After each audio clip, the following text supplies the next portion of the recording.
مرحبا وأهلا بكم في برنامج داخل واشنطن. معكم مضيفكم روبرت ساتلوف. الجنرالات في كل مكان. انظروا إلى وزارة الدفاع. جنرال يرأسها لأول مرة منذ الحرب العالمية الثانية. انظروا إلى وزارة الأمن الداخلي. جنرال يرأسها لأول مرة في تاريخها. انظروا إلى مجلس الأمن القومي.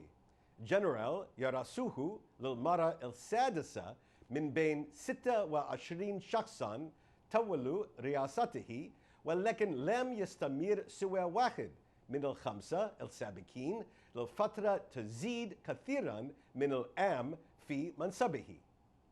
هل تتحول أمريكا تحت رئاسة الرئيس ترامب إلى النظام العسكري؟ بالطبع الإجابة لا. قدر الرؤساء دوما الخبرة العسكرية، بالرغم أن الرئيس ترامب يبدو أنه يفضلهم تفضيلا واضحا. ولكن هل تذكرون كولين باول وزير الخارجية؟ كان جنرالا. وهل تذكرون جورج مارشال وضع خطة مارشال لإعادة الإعمار بعد الحرب؟ كان جنرالا بدوره. ومع ذلك تبقى أسئلة. ماذا يعني التركيز على تولي قادة عسكريين السلطة بالنسبة للسيطرة المدنية على الحكومة؟ لمناقشة هذه القضايا المهمة يسرني أن أرحب بقائد عسكري لعب كذلك دورا مهما على الجانب المدني من السياسة، وهو العميد المتقاعد مارك كيميت.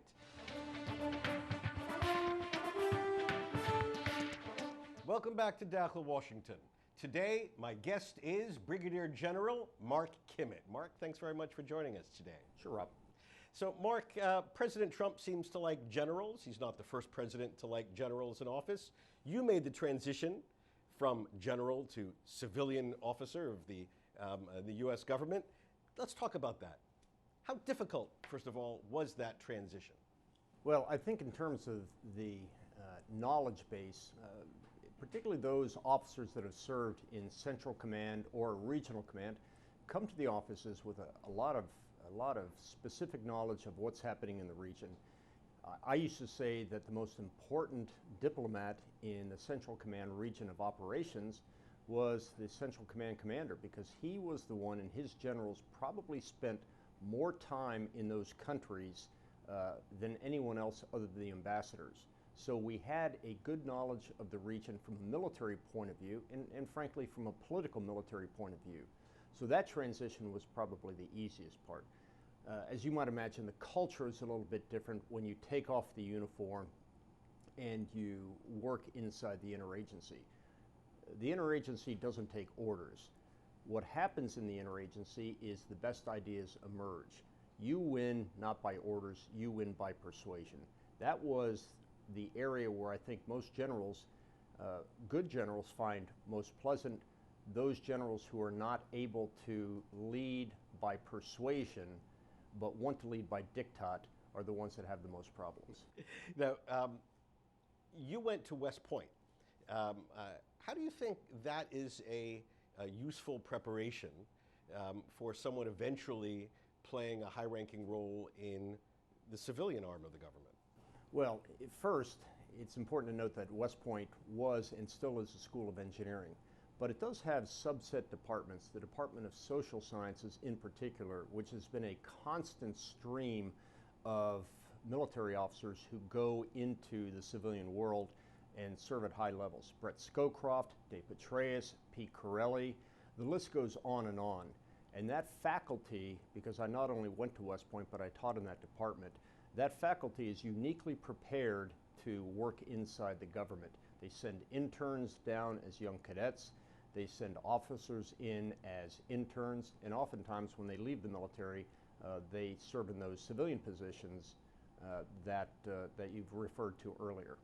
Now, you not only have the West Point military training and a successful career in the Army, you also went to Harvard Business School. Not every general has the Harvard Business School background in their experience. What do you think that brought to your military career?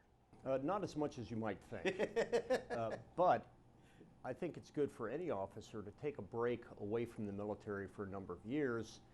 You learn a lot down in the battlefield and in the front lines, but when you go to a school like Harvard or any other school where the military likes to send their officers to graduate school, you get a better understanding of views that you had never heard before.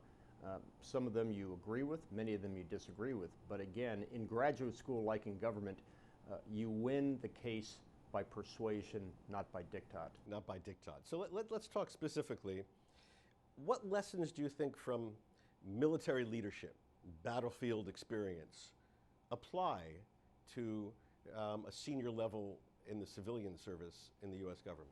Well, I think it's all about leadership, something that I've actually at times come up short, but I believe that it's about motivating your people and setting a common vision and letting them be the smartest person in the room. That's oftentimes the most important thing, particularly for someone like me who came from the military into the government. There are young people that have been in think tanks for numbers of years who went to school, got graduate degrees in a foreign language, in a foreign specialty, and they're far smarter than you are.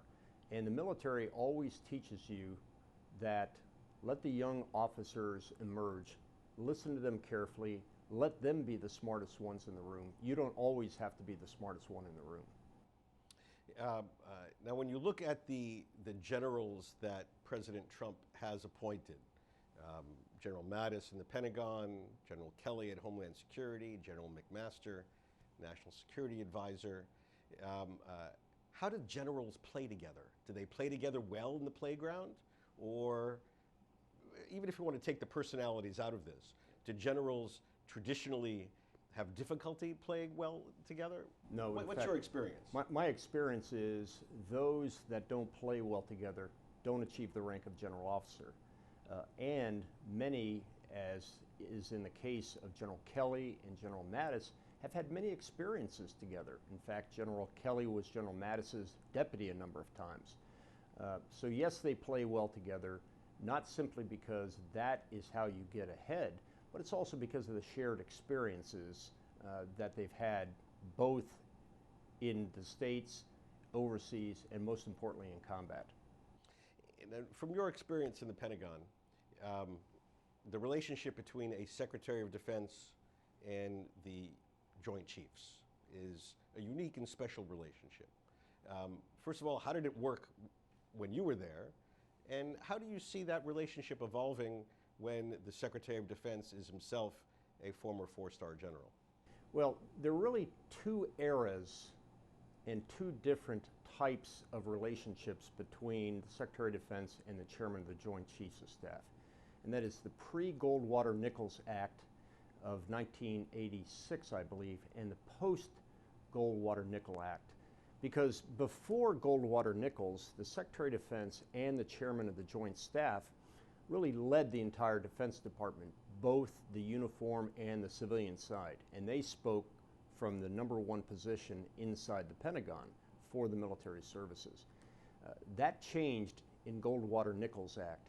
And now, in fact, the Secretary of Defense and the Joint Chiefs of Staff don't have a formal relationship the way they used to.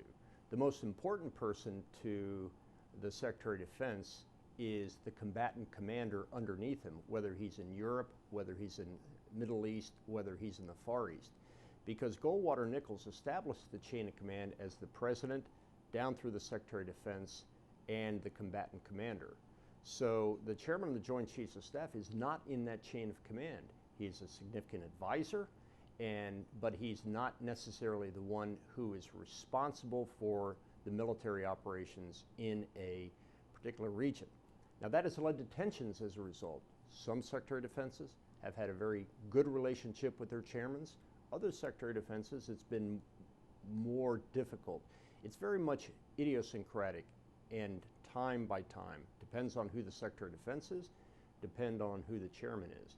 But in this case, you have Secretary Mattis, formerly four-star General Mattis, and Chairman Dunford, they've worked together in the Marine Corps together for quite some time. And in fact, along with General Kelly, they've had some pretty tough experiences together. Both General Kelly and General Dunford have had sterling military careers, as has the Secretary of Defense. But I think it's going to be a strong relationship, but I don't think they're both going to collude and connive so that their voice is the only voice in the room. They both have different responsibilities. I would expect both of them will represent their departments. They will represent their departments not only in their own face-to-face communication, but also as they're both sitting in the National Security Council. I don't think they're going to be singing the same song every week and for every decision. I would hope for them to have a healthy relationship, but not necessarily one that they agree on everything. Okay, very good. When we come back after the break, I'm going to talk with General Kimmett about America's broad national security challenges and what he thinks the priorities ought to be for the Trump administration. In just a moment.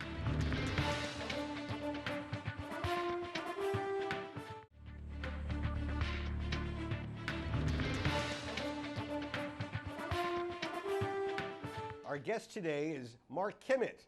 Mark is a retired brigadier general in the United States Army, currently advising firms throughout the Middle East. While in uniform, he served as the Deputy Director of Operations and Chief Military Spokesman in Iraq, Deputy Director for Plans and Strategy at the U.S. Central Command, and he commanded tactical units at every level of the U.S. Field Artillery. Out of uniform, he served in the George W. Bush administration as Deputy Assistant Secretary of Defense for Middle East Policy and as Assistant Secretary of State for Political Military Affairs. He's a graduate of the United States Military Academy at West Point and Harvard Business School. So, Mark, let me ask you now about some foreign policy questions. President Trump has called our experience, our nation's experience in Iraq, quote, a disaster, and that in the Middle East he inherited a terrible mess. He's also said that we've spent $6 trillion in this region and we should get out of the swamp. Now, how do you think, based on that, how do you think the administration should approach what happens with ISIS in Mosul and in Syria, and what we should do or what we need to do to prevent the next generation of Sunni jihadists? Sure. I think, first of all, we need to recognize that President Trump may have been expressing an opinion, but he was not expressing U.S. policy to date. In fact, the first thing he asked for from the generals at the Pentagon was a new plan for defeating ISIS. That plan has been delivered to the president's desk, and it's being reviewed right now by the National Security Council. So I would go back to your original statement and your original characterization of President Trump as being someone who just wants to leave the region and let them figure it out. So I would expect to see a firm policy within the Middle East, but I also think it might take a little bit different tack than we've seen in previous administrations. A perfect example of this would be the GCC's recent outreach to Iran, and where they said your malign influence is creating instability in the Middle East. This is what we would like to see you do. Iran, as expected, said we'll study your proposals. But that effort, I think, is very emblematic of what President Trump will want to see in the Middle East. I think he'll want to see this worldwide, both in security affairs and, frankly, in trade deals. He wants to see the countries in that region to step up to the fight themselves. He will assist, he will provide support, he will provide backing, but I think he wants to see that these governments, as the old expression goes, they've got to want it more than we do. If he sees a good deal, he'll back it. I think the recent discussions about putting American support inside of Syria, where it has not been before, is indicative that he, in fact, may take a more assertive role inside the Middle East. I certainly hope so. The type of operation we're seeing in Iraq, the Iraqi security forces in the lead, the Americans and the coalition partners with a full-throated support behind them, I believe that that's a deal that this president can get behind.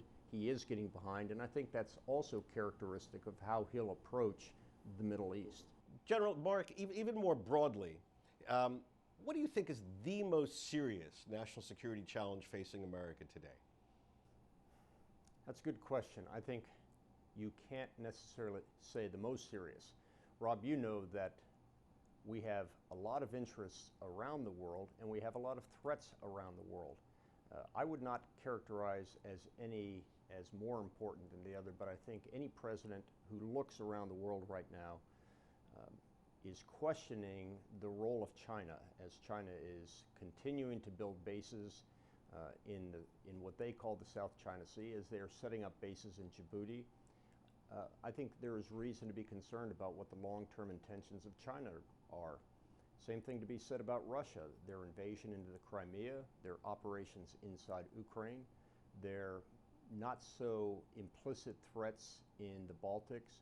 I think we have to be concerned about what President Putin's aspirations are for Russia. And in the Middle East, I think we'll continue to see constant instability for some period of time until the region itself, assisted by the world community, tamps down Islamic extremism to the point where it is no longer a threat worldwide. And then we talk about Iran. Iran continues to pursue its malign influence throughout the region, obviously with the ballistic missile test that they that they conducted in the end of January. I think that's a clear signal to the United States. And then you've got the outliers. You've got North Korea. You've got the constant Kashmir problem when you have a country like Pakistan that has 40 nuclear weapons. So no president can say that one threat is more important than the other. He can't say one interest is more important than the other. That's why his job is so difficult. That's why most of the presidents come into office with dark hair and leave the office with gray hair, if any hair at all. Now, President Trump recently announced his plans for a substantial increase in spending for the Pentagon. How do you think this will translate into increased effectiveness, increased capabilities, and ultimately, one hopes, increased security for the American people? Well, first, let's be very clear what that $54 billion represents. Over the past 50 years, and you can take any period of time, America has devoted somewhere between 2.5% and 3.5% of its gross domestic product to defense. Frankly, that wasn't the case inside the Obama era, during the Obama era. 54% is simply 1/2 of 1% of the gross domestic product. To get us on our long-term norm, it could have easily been a full percent. So $54 billion is not a burden on the American gross domestic product. But where does it go? Frankly, it's been a long war in Iraq. It's been a long war inside of Afghanistan. Although the president stood in front of the Gerald Ford, the new class of aircraft carriers, I think a significant amount of money will not be going to procurement of new weapons, but it will be going to current operations and training. Operations inside the country to provide more flight hours, more sailing hours, more training time for our troops. Yes, they will get better weapons. Yes, they will get better equipment. But what we really need to do with our troops is take all that training that they learned in Iraq and Afghanistan, but put it up against the necessary training, not for the last war, but for the next war. Get our troops back at the National Training Center. Get the flying hours back for our fighter jocks. Get the sailing hours better for our sailing vessels. That's what we really need. That's what we call op-tempo, operational tempo, training time, so that it is not an issue of buying new equipments at the end of the day. It's an issue of readiness, because only ready troops, only ready aircraft, only ready ship crews are able to defend the nation of the United States. So we only have a few seconds left. We're still in the early weeks of the Trump administration. What would you like to hear from our senior leadership, President, Secretary of Defense, others, that so far you just quite haven't heard yet, but that is really important to you in your view of national security? Well, what I would like to hear is that these names have been sent to the United States Senate for confirmation. Let's be very clear. Those departments are lucky to have the Secretary of Defense Homeland Security, the National Security Advisor. But there are hundreds of key positions inside those departments that have not yet been filled. Undersecretary of State for Policy, Undersecretary of Defense for Policy, Undersecretary for Plans and Policies at the Homeland Security Council. Same thing with the assistant secretaries that are so vital to taking the direction of the President and the Secretary of Defense and turning that into good policy for the United States. The people that are acting in those positions are doing a wonderful job, but what we really need is to flesh out the senior ranks of our national security structure, not just at the Secretary level, but at the Undersecretary level and the Assistant Secretary level. Okay, very good. General Mark Kimmett, thank you very much for joining us at Dakhel, Washington.